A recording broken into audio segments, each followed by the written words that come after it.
new journal and guide. Subscribe today.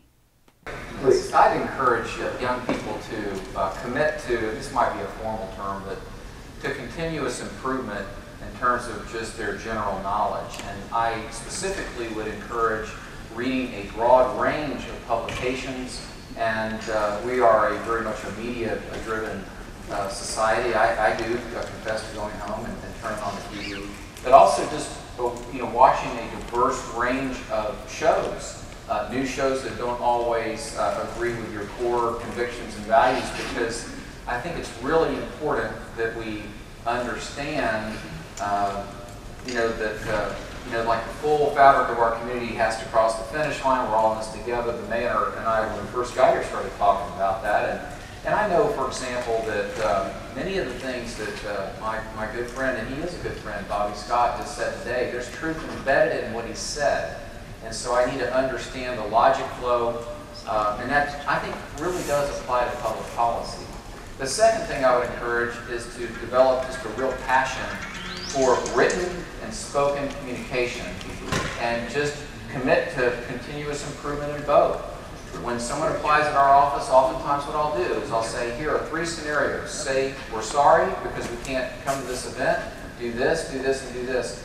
And it's pretty remarkable. Someone can interview extraordinarily well, and their writing is tough. And so that...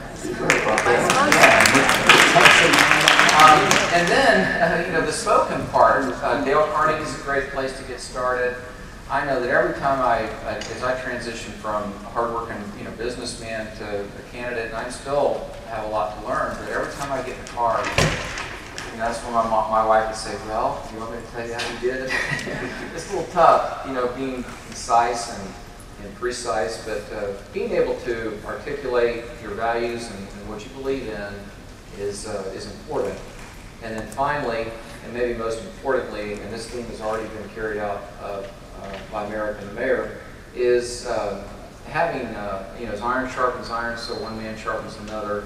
Just look in your life. Do I have 4 or 5 men, if you're a guy, or however you want to do it, women too, just that are just kind of, maybe that you can kind of pivot off of and bounce some things off of. I always admire when a young person will come alongside and say, this is especially before I was in this job, and they'd say, well, Mr. Rigell, can I come by your office and just talk to you about a business? And that's how I met Esmo, really. I'm like, sure, and you come by and how do you get started and all that. And I'm just going, wow, I'm impressed. Just the fact that they've taken that initiative. So don't be hesitant to write a note to someone maybe who's 15 years ahead of you and say, would you kindly give me 20 minutes? They'll probably give you 30 or more, and be available to you for mentorship in some way. This production has been brought to you by Image Entertainment.